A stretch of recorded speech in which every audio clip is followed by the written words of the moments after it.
दोस्तों स्वागत है आप सभी का आपके अपने YouTube चैनल बीए सेंटर में। यहाँ पर हम लोग एएससी हिंदी का एक इम्पोर्टेंट क्वेश्चन समझेंगे कि लेखन कौशल का अर्थ, परिभाषा, प्रकार, विशेषताएं एवं महत्व की विवेचना करें। ये जो आप क्वेश्चन देख पा रहे हैं कि एएससी हिंदी का कंफर्म मान के चलिए कि क्वेश्चन पूछेगा तो पूछेगा, 100% गारंटी है कि ये क्वेश्चन आएगा। क्वेश्चन क्या है कि लेखन कौशल का अर्थ, इसकी परिभाषा देना है, इसके प्रकारों के बारे में बताना है, विशेषता और इसके महत्व के बारे में बताना है। सबसे पहले तो आप लोग ये समझिए कि लेखन कौशल होता क्या है।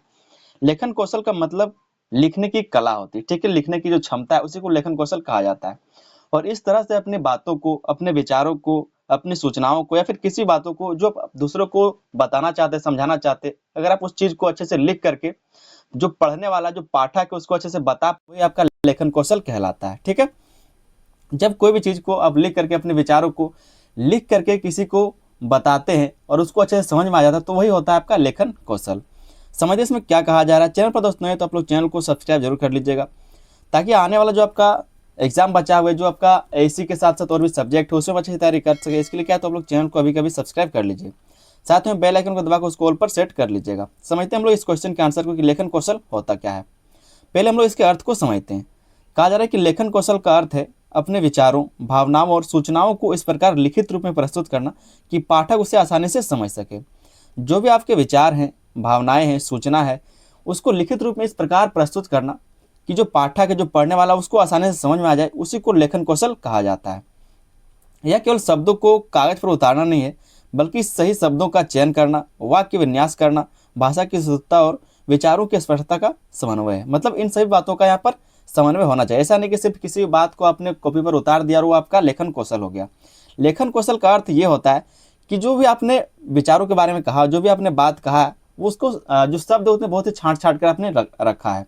भाषा बिल्कुल सरल है, ठीक है, बिल्कुल शुद्ध है, सरल है और विन्यास है। मतलब कह सकते हैं कि एकदम आसानी से जो पढ़ने वाला उसको समझ में आना चाहिए, तब जाकर वो लेखन कौशल कहलाता है। अगर इसको आसान भाषा में हम लोग समझना चाहे तो समझ सकते हैं कि जब हम अपने मन की बात को व्यवस्थित और प्रभावशाली ढंग से लिखते हैं, तो उसे उस लेखन को क्या कहा जाता है, तो लेखन कौशल कहा जाता है। उसी लेखन को लेखन कौशल कहा जाता है, ठीक है।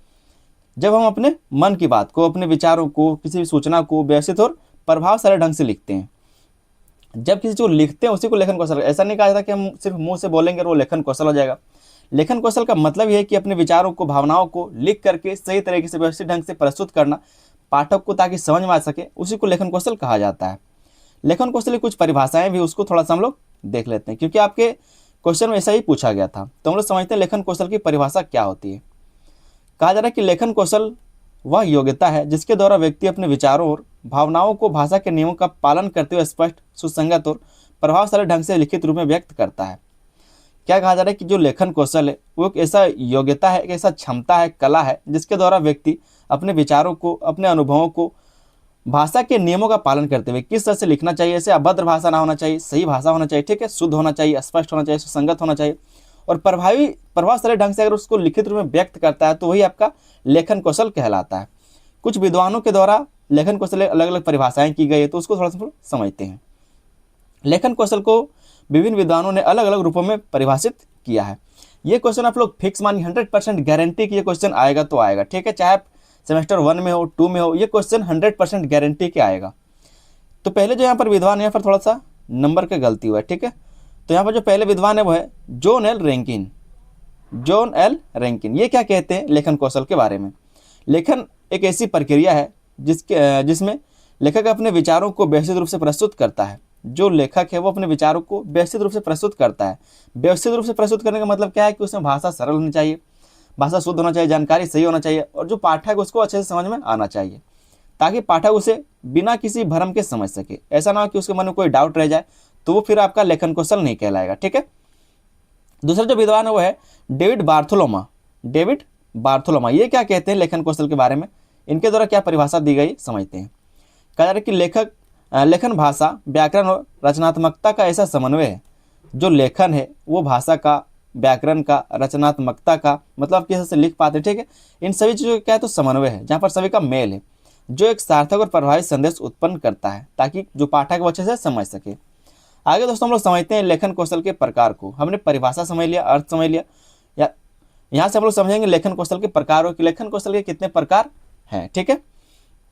लेखन के विभिन्न प्रकार होते हैं जो उद्देश्य, परिस्थिति और विषय के अनुसार अलग अलग होते हैं। लेखन के कई सारे प्रकार होते हैं जो अलग अलग उद्देश्यों के अनुसार, अलग अलग परिस्थितियों के अनुसार, अलग अलग विषयों के अनुसार अलग रहता है। जो पहला हम देखेंगे लेखन कौशल का प्रकार को है औपचारिक लेखन, जिसको बोलते हैं फॉर्मल राइटिंग। ठीक है, क्या बोलते हैं? फॉर्मल राइटिंग, औपचारिक लेखन। ये आपका लेखन का एक प्रकार है। कहा जा रहा है कि यह लेखन सरकारी, शैक्षणिक या फिर व्यावसायिक कार्यों के लिए किया जाता है। और ये कहाँ पर? क्योंकि ये फॉर्मल राइटिंग है तो शैक्षणिक में, सरकारी दफ्तरों में, ठीक है, व्यावसायिक कार्यों में किया ही जाएगा। इसमें भाषा शुद्ध, विनम्र और नियमबद्ध होती है। मतलब जब आप किसी टीचर के पास, किसी प्रधानाध्यापक के पास आप अगर लेटर लिखते हैं तो जो मन सो लिख देते हैं क्या? नहीं, उसमें कुछ नियम होता है, विनम्रता होता है कि सविनय निवेदन महोदय, इस तरह के कुछ शब्द होते हैं। भाषा जो होता है एकदम शुद्ध होता है। उदाहरण के रूप में आवेदन पत्र, रिपोर्ट, कार्यकाली पत्र आदि होते हैं। ठीक है, इसमें अनावश्यक भावनाओं के बजाय तथ्य और स्पष्टता पर जोर दिया जाता है। जितना आपके लिए काम है, जैसे कि हमको 4 दिन का छुट्टी चाहिए तो हम सिर्फ ये बात बोलते हैं। ऐसा थोड़ी बोलते हैं हम लोग मामा घर जाएंगे, वहाँ पर कबड्डी खेलेंगे, नहर में नहाएंगे, ऐसा कुछ बोलते हैं क्या? जो जरूरी है सिर्फ उन्हीं बातों को, सिर्फ तथ्यों को, स्पष्टता पर जोर दिया जाता है। अगला जो लेखन का प्रकार है वह अनौपचारिक लेखन। अनौपचारिक लेखन, इनफॉर्मल राइटिंग। ठीक है, यह लेखन व्यक्तिगत संबंधों के लिए किया जाता है, जैसे कि मित्रों या फिर परिवार को पत्र लिखना। और ये जो इनफॉर्मल राइटिंग है, जो अनौपचारिक लेखन है, ये क्या करते हैं? तो हम लोग अपने दोस्तों को लिखते हैं कि क्या भाई साहब कैसा है, हालचाल, इस तरह से पूछते हैं, अपने परिवार के लोगों को पूछते हैं, तो उसी को बोलते हैं अनौपचारिक लेखन या फिर इनफॉर्मल राइटिंग। इसमें भाषा सरल रहता है, सहज और भावनात्मक होती है तथा औपचारिक नियमों का कड़ाई से पालन आवश्यक नहीं होता। जो औपचारिक नियम होता है कि महाशय, आदरणीय, इन सब बातों का अगर आप पालन नहीं भी करेंगे तब भी यहाँ पर चलेगा जो आपका अनौपचारिक लेखन। क्योंकि यहाँ पर आप अपने परिवार से बातचीत करते हैं तो परिवार से कैसे प्यार से बात किया जाता है, ना कि फॉर्मेलिटी किया जाता है। ठीक है, अपने दोस्त से आप फॉर्मेलिटी नहीं करते, अपने दोस्त से आप जिस तरह से बात करते हैं उसी तरह से करेंगे।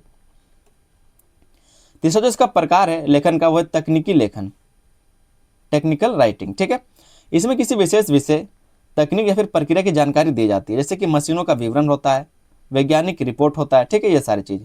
इसमें स्पष्टता और सटीकता सबसे अधिक महत्वपूर्ण होती है क्योंकि इसका उद्देश्य जानकारी देना होता है। अब कोई टेक्निक वाला चीज़ है, टेक्निकल चीज़ है, उसमें क्या है? तो सबसे ज़्यादा जरूरी क्या है? तो स्पष्टता, कि किस बात के लिए क्या कहा जा रहा है। क्योंकि जब स्पष्टता रहेगा तभी तो टेक्निकल चीज़ सही से काम कर पाएगा, नहीं तो फिर कैसे करेगा। तो तीसरा जो इसका प्रकार है वह तकनीकी लेखन। चौथा जो इसका प्रकार है वह पत्रकारी लेखन, जर्नलिस्टिक राइटिंग। ठीक है, जर्नलिस्टिक राइटिंग, पत्रकारी लेखन इसका एक प्रकार है। कहा जा रहा है कि यह लेखन समाचार पत्र, पत्रिकाओं और मीडिया के लिए किया जाता है। ये जो पत्रकारी लेखन है किस लिए किया जाता है? तो समाचार पत्र लिखने के लिए, पत्रिकाओं के लिए, मीडिया के लिए किया जाता है। इसमें समाचार, लेख, संपादकीय आदि शामिल होते हैं। इसमें तथ्यों की सटीकता होती है, निष्पक्षता होता है और संक्षिप्तता पर विशेष ध्यान दिया जाता है। मतलब अब जब पत्रकारिता लेखन किया जाएगा वहाँ पर क्या है? जो सच बात है उसको दिखाया जाएगा, जो सही है उसको किया जाएगा। ठीक है, और क्या होना चाहिए इसके ऊपर जोर दिया जाता है। और सबसे छोटा छोटा रूप में कह सकते हैं कि बहुत बड़े कहानी को, बहुत बड़े घटना को क्या तो कम से कम शब्दों में सही तरीके से लिखने को ही पत्रकारिता लेखन कहा जाता है। अगला इसका प्रकार है वह रचनात्मक लेखन, रचनात्मक लेखन। ठीक है, क्रिएटिव राइटिंग। इसमें लेखक अपनी कल्पना को, भावनाओं और सृजनात्मकता का प्रयोग करता है। मतलब रचनात्मकता मतलब क्या? कोई कहानी लिखना। ठीक है, कहानी, कविता, नाटक आदि इसके उदाहरण हैं। इसका उद्देश्य पाठक को आनंद देना और उसकी कल्पना को जागृत करना होता है। मतलब जब आप किसी कहानी को पढ़ते हैं, जब आप किसी नाटक के बारे में पढ़ते हैं, किसी बुक को पढ़ते हैं, तो आपको कोई ना कोई क्या तो चित्र बनता होगा दिमाग में कि इस तरह से हो रहा होगा, ऐसा चलता होगा। ठीक है, तो कल्पना को जागृत करना इसका क्या होता है? तो मुख्य उद्देश्य होता है, ताकि जो पाठक है उसको आनंद मिले, मतलब वो मजे ले सके, और क्या है तो उसको जो कल्पना है, जो सोच है वो विकसित हो सके, जागृत हो सके। छठा जो इसका प्रकार है वो है विवरणात्मक लेखन, विवरणात्मक लेखन, इसको बोलते हैं डिस्क्रिप्टिव राइटिंग। ठीक है, इसमें किसी व्यक्ति, स्थान, वस्तु या फिर घटना का विस्तार से वर्णन किया जाता है ताकि पाठक के मन में उसका स्पष्ट चित्र बन सके, तो इसको बोलते हैं विवरणात्मक लेखन। जब किसी घटना के बारे में बताना हो, ठीक है, जब किसी वस्तु के बारे में, किसी स्थान, किसी व्यक्ति के बारे में बताना हो, तो उसी को बोलते हैं विवरणात्मक लेखन या फिर डिस्क्रिप्टिव राइटिंग। अगला जो यहाँ पर लेखन का प्रकार है वो है आलोचनात्मक लेखन, क्रिटिकल राइटिंग। ठीक है, इसमें किसी विषय या विचार का विश्लेषण किया जाता है, उसके गुण और दोषों को समझाया जाता है तथा निष्कर्ष प्रस्तुत किया जाता है, तो उसको बोलते हैं आलोचनात्मक लेखन। कि कोई भी विषय के बारे में आपने कितना अच्छा किया, कितना गलत किया, क्या होना चाहिए, नहीं होना चाहिए, इन सब के बारे में जो लिखता है उसी को आलोचनात्मक लेखन कहा जाता है। तो हमने लेखन के अर्थ को समझ लिया, लेखन कौशल के परिभाषा को समझ लिया और लेखन कौशल के प्रकारों को भी समझ लिया। आगे हम लोग थोड़ा सा क्या समझेंगे, तो लेखन कौशल की विशेषताओं को। क्वेश्चन आपको किसी भी तरह से घुमा के देगा तब भी आप इस आंसर को कर पाएंगे, क्योंकि यहाँ पर आप विशेषताओं को समझेंगे, महत्व को समझेंगे, प्रकार को देखेंगे, परिभाषा समझेंगे और अर्थ को भी देखेंगे। ठीक है, तो पहला जिसका विशेषता है वो है स्पष्टता। क्लैरिटी होना जरूरी है। जो भी आपने लिखा वहाँ पर क्लैरिटी मतलब स्पष्टता होना जरूरी है, तभी वो अच्छा एक लेखन कहलाएगा। लेखन का सबसे महत्वपूर्ण गुण स्पष्टता है। यदि विचार साफ और सरल भाषा में लिखे जाए तो पाठक उन्हें आसानी से समझ सकता है। जटिल और कठिन शब्दों का अधिक प्रयोग करने से अर्थ अस्पष्ट हो जाता है, जो अर्थ है वो अस्पष्ट हो जाता है। इसलिए लेखन हमेशा सीधा, सरल और बोधगम्य होना चाहिए। मतलब क्या, तो एक तरीके से चलते रहना चाहिए। तो स्पष्टता सबसे जरूरी है लेखन कौशल के लिए। तो ये एक पहला विशेषता हो गया आपका, स्पष्टता होना चाहिए। दूसरा है शुद्धता। शुद्धता, ठीक है, भाषा का शुद्धता हो, चाहे जो भी कहानी अपने लिखा, जो भी घटना उसमें शुद्धता हो, ठीक है, तो शुद्धता होना जरूरी है, जिसको बोलते हैं अंग्रेजी में एक्यूरेसी। अच्छे लेखन में व्याकरण, वर्तनी और भाषा की शुद्धता अनिवार्य होती है। अच्छे लेखन के लिए क्या है, तो व्याकरण का सही होना चाहिए। जो वर्तनी है, जिसको हम लोग बोलते हैं हिजे करना, ठीक है, तो वो अच्छा होना चाहिए। भाषा सही होना चाहिए, शुद्ध होना चाहिए। यदि लेखन में बार बार गलतियां होती है तो पाठक का ध्यान भटकता है और लेखक की विश्वसनीयता भी घटती जाती है, ठीक है, कम होती जाती है। अगर जो लिखने वाला है वो अगर गलत लिखता है, सही तरीके से नहीं लिख पाता, शब्दों का फेर रहता है, शब्दों का गलती रहता है, तो इससे क्या होगा, जो पढ़ने वाला वो खुद से दिमाग लगाएगा क्या बोलना चाह रहा है, समझ में नहीं आ रहा, तो वो खुद से जब सोचेगा तो दोबारा उसका जो लेखन है वो पढ़ना नहीं चाहेगा कि इसमें समझ नहीं आता, या फिर विश्वसनीयता घट जाती है इससे। इसलिए सही शब्दों का प्रयोग और भाषा के नियमों का पालन बहुत जरूरी होता है। तीसरा जो यहाँ पर हम लोग पॉइंट देखेंगे, विशेषता देखेंगे, वो है प्रभावशीलता। ठीक है, प्रभावशीलता। लेखन केवल जानकारी देने के लिए नहीं होता, बल्कि पाठक पर प्रभाव डालने के लिए भी होता है। लेखन कौशल का मतलब क्या है कि आप जब जो पाठक उसके ऊपर प्रभाव डालना, ताकि वो आपको और पढ़े, समझे चीज़ों को। तो लेखन का केवल मतलब ये नहीं कि जानकारी दे दी और काम हो गया। इसका महत्व क्या है, तो इसका प्रभाव पाठक के ऊपर भी पड़ना चाहिए। एक प्रभावी लेखन पाठक के मन में रुचि पैदा करता है। जो एक प्रभावी लेखन हो सकता है वो क्या करता है, तो पाठक के मन में रुचि पैदा करता है, उसे सोचने पर मजबूर करता है और संदेश को याद रखने योग्य बनाता है। इसके लिए उदाहरण, तर्क और उपयुक्त भाषा का प्रयोग किया जाना चाहिए। तो अच्छे से जब आप लिखेंगे, सही से उदाहरण दे पाएंगे, तभी तो जो पाठक है, जो समझने वाला है, वो चित्र बना करके मन में समझ पाएगा कि किसके बारे में बात हो रहा है। चौथा जो यहाँ पर हम लोग इसका विशेषता देखेंगे वो है क्रमबद्धता। लेखन में विचारों का सही क्रम होना अत्यंत आवश्यक है। यदि विचार बिखरे हुए होंगे तो पाठक भ्रमित हो जाएगा। यही बात हम आपको शुरू में बताए कि क्रमबद्धता होना जरूरी है। अगर क्रमबद्धता नहीं रहेगा, कहीं का बात आप कहीं पे लिख देंगे तो समझ में आएगा नहीं आएगा। जो पढ़ने वाला, जो पाठक है, उसको भी कंफ्यूज होगा, वो भी सोचेगा कि हम क्या पढ़े, क्या समझे, क्या नहीं समझे। तो लेखन में विचारों का सही क्रम होना अत्यंत आवश्यक है।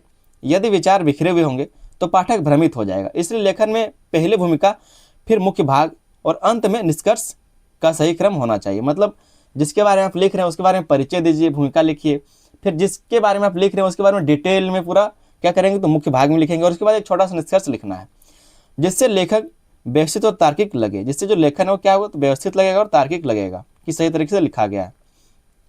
पांचवा यहाँ पर हम लोग पॉइंट देखेंगे, जो इसका विशेषता देखेंगे वो है संक्षिप्तता। ठीक है, अच्छे लेखन में अनावश्यक शब्दों से बचते हुए कम शब्दों में अधिक और स्पष्ट बात कही जाती है। जो अच्छा लेखन होता है उसमें क्या है, तो बहुत ज़्यादा लंबा नहीं होता चीज़, बहुत ज़्यादा खिंचा हुआ नहीं होता, और जो भी अनावश्यक बात होता है जिसका जरूरत नहीं था फिर भी उसको आड़ दिया जाता है यहाँ पर, तो उन सब चीज़ों को क्या, तो हटाया जाता है। और भाषा क्या है, तो बिल्कुल सही शब्द होना चाहिए और सही से आसान होना चाहिए, स्पष्ट होना चाहिए।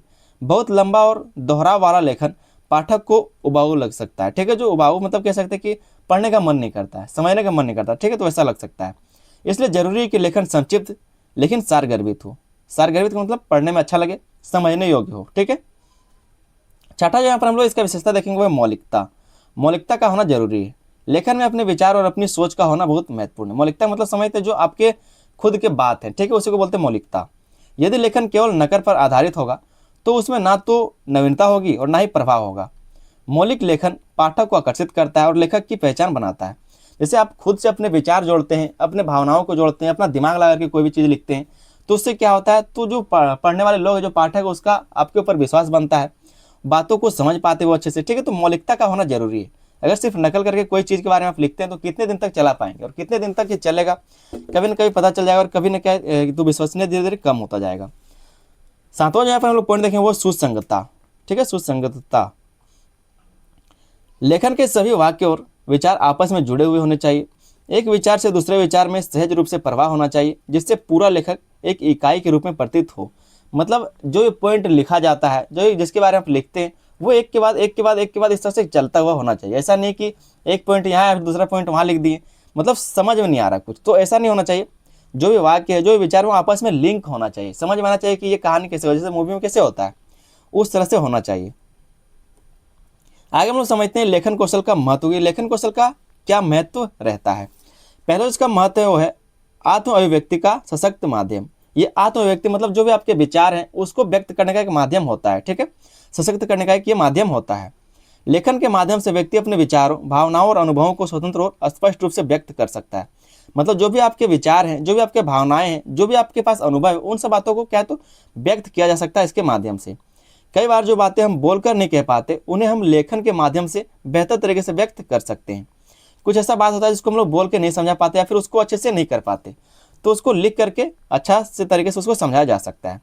दोस्तों, जिसका महत्व है लेखन कौशल का, वो ज्ञान के संरक्षण और प्रसार में सहायक। अगर लिखा हुआ कोई चीज़ है तो वो क्या होगा, कह सकते हैं संरक्षित रह सकता है, ठीक है, और ज़्यादातर इसको प्रसार भी किया जा सकता है। लिखित सामग्री लंबे समय तक सुरक्षित रहती है। इतिहास, विज्ञान, साहित्य आदि सभी विषयों का ज्ञान लेखन के माध्यम से ही एक पीढ़ी से दूसरी पीढ़ी तक पहुंचता है, तो ये ज़्यादा दिन तक क्या तो संरक्षित रह सकता है। यदि लेखन ना होता तो ज्ञान का संरक्षण संभव नहीं होता, क्योंकि लिखा हुआ चीज़ तो ज़्यादा दिन तक चलता है। जो चीज़ किताब में लिखा है वो बहुत दिन तक चलेगा। 1000 साल तक अगर कोई किताब कहीं जमीन के नीचे गड़ा हुआ रह गया, तो जो भी 1000 साल के बाद यहाँ पर लोग रहेंगे वो अगर खोदेंगे कभी और निकल गया तो उससे पता चलेगा कि 1000 साल के पहले यहाँ की सभ्यता कैसी थी, यहाँ पर लोग किस तरह से रहते थे। तो लेखन कौशल का एक ये भी महत्व है। तीसरा जो यहाँ पर हम लोग महत्व देखेंगे वो है शैक्षणिक सफलता का आधार। शैक्षणिक सफलता का एक आधार भी है। विद्यालय और विश्वविद्यालय में परीक्षा, नोट्स, असाइनमेंट और प्रोजेक्ट सभी लेखन पर आधारित होते हैं। क्या तो लेखन पर आधारित होता है, चाहे आप परीक्षा दीजिए या फिर कोई असाइनमेंट बनाइए या फिर कोई नोट्स बनाइए, सारी चीज़ें क्या है तो लेखन पर ही आधारित होता है। जो छात्र अपने उत्तर को स्पष्ट, क्रमबद्ध और प्रभावी ढंग से लिखता है वह बेहतर अंक प्राप्त करता है। इसलिए लेखन कौशल शिक्षा का आधार माना जाता है। इसलिए यहाँ पर भी क्या है तो इसका एक महत्व देखने को मिलता है हमारे पढ़ाई में भी। चौथा जो महत्व है वो है व्यवसायिक जीवन में उपयोगी। व्यवसायिक जीवन में भी इसका उपयोगी मतलब आप कमा सकते हैं इसे, ठीक है। आज के समय में हर क्षेत्र में लेखन की आवश्यकता होती है, जैसे कि ईमेल लिखना हो, रिपोर्ट तैयार करना, आवेदन पत्र देना आदि। अच्छा लेखन कौशल व्यक्ति को पेशेवर रूप से सफल बनाता है और उसकी छवि को भी मजबूत करता है। तो व्यवसायिक जीवन में भी ये एक महत्वपूर्ण महत्व निभाता है। पांचों जो इसका महत्व है बौद्धिक विकास में सहायक। तो बुद्धि के विकास में भी सहायक होता है, बौद्धिक विकास में सहायक होता है। हमारे कह सकते हैं जो हमारा कैरेक्टर है उसमें उसके विकास में एक सहायक होता है। जब हम लिखते हैं तो हमें सोचने, समझने और अपने विचारों को व्यवस्थित करने की आवश्यकता होती है। इससे हमारे विश्लेषण और तर्क करने की क्षमता विकसित होती है, जो बौद्धिक विकास के लिए अत्यंत महत्वपूर्ण है। जो हमारा दिमाग का विकास है, बुद्धि का जो विकास है, उसका एक महत्व है। छठा जो यहाँ पर महत्व हम लोग देखेंगे वो है संचार को प्रभावी और स्थायी बनाता है। जो संचार है, जो बातचीत है, उसको प्रभावी बनाता है और स्थायी बनाता है। लेखन एक ऐसा माध्यम है जिससे क्या तो हम अपने विचारों को दूर दूर तक और लंबे समय तक पहुंचा सकते हैं। मौखिक संचार अस्थायी होता है, जबकि लिखित संचार अस्थायी और अप्रमाण के लिए उपयोगी होता है। जो मौखिक संचार होता है वो अस्थायी होता है, मतलब अभी है, जैसे हम आपको कुछ बोले, हालांकि ये तो रिकॉर्ड हो जा रहा है, लेकिन आप जो अपने गांव में अपने दोस्तों के साथ बोलते हैं क्या वो रिकॉर्ड होता नहीं होता, तो जो भी बोला वो लोग भूल जाते हैं। लेकिन अगर कोई चीज़ लिखा हुआ है तो वो अस्थायी और प्रमाण के रूप में उपयोगी होता है। इसलिए बोलते हैं कि लिखतम के आगे वक्तम का कोई नहीं चलता। तो कोई भी चीज़ अगर करते तो उसको लिख के करना चाहिए। सातवां जो पॉइंट है, जो महत्व है व्यक्तित्व विकास में सहायक। ये पर्सनैलिटी डेवलपमेंट में भी हेल्पफुल होता है। अच्छा लेखन व्यक्ति के आत्मविश्वास को बढ़ाता है और उसकी सोच को स्पष्ट करता है। इससे उसकी अभिव्यक्ति क्षमता मजबूत होती है और वह समाज में अपनी बात को प्रभावी ढंग से रख पाता है। तो इस तरह से हमने इसके महत्व को समझ लिया। आगे दोस्तों एक छोटा सा हम लोग निष्कर्ष को जरूर लिखेंगे। जब आप क्वेश्चन के आंसर को लिख लेते हैं तो आप लोग एक छोटा सा निष्कर्ष जरूर लिख दीजिएगा। कहा जा रहा है कि लेखन कौशल व्यक्ति के सर्वांगीण विकास के लिए अत्यंत आवश्यक, मतलब इसका अगर पूरी तरह से विकास चाहिए तो ये बहुत ही ज़्यादा जरूरी है। यह न केवल शिक्षा और करियर में सफलता दिलाता है, बल्कि व्यक्ति के विचारों को सशक्त और प्रभावशाली बनाने में भी मदद करता है। इसलिए हमें नियमित अभ्यास, पढ़ने की आदत और भाषा की समझ के माध्यम से अपने लेखन कौशल को लगातार सुधारना चाहिए, ठीक है, सुधारते रहना चाहिए। तो इस तरह से आप लोग निष्कर्ष को लिख दीजिएगा। उम्मीद करते हैं क्वेश्चन का आंसर आपको बहुत ही अच्छे से समझ में आया होगा। चैनल पर दोस्तों नए तो आप लोग चैनल को अभी कभी सब्सक्राइब कीजिए, क्योंकि सिर्फ आपका एएससी नहीं बल्कि आपका जो भी आपका मेजर पेपर बचा है, एससी पेपर बचा है, माइनर पेपर बचा है, सेक है, बीएससी है, ठीक है, आईकेएस है, सारा जो क्वेश्चन सारा जो सब्जेक्ट उसका अगर आप लोग अच्छे से तैयारी करना चाहते हैं तो आप लोग चैनल को अभी कभी सब्सक्राइब कीजिए, बेल आइकन को दबाकर उसको ऑल पर सेट कर लीजिए, ताकि आने वाला जो मेरा वीडियो वो आप तक पहुँचता रहे, आप अच्छे से सारे सेमेस्टर तैयारी कर सके। अपने दोस्तों में इस वीडियो को शेयर कर दीजिएगा, वीडियो पर लाइक जरूर कर दीजिएगा। मिलते हैं दोस्तों हम लोग किसी अगले वीडियो में, तब तक के लिए धन्यवाद। जय हिंद।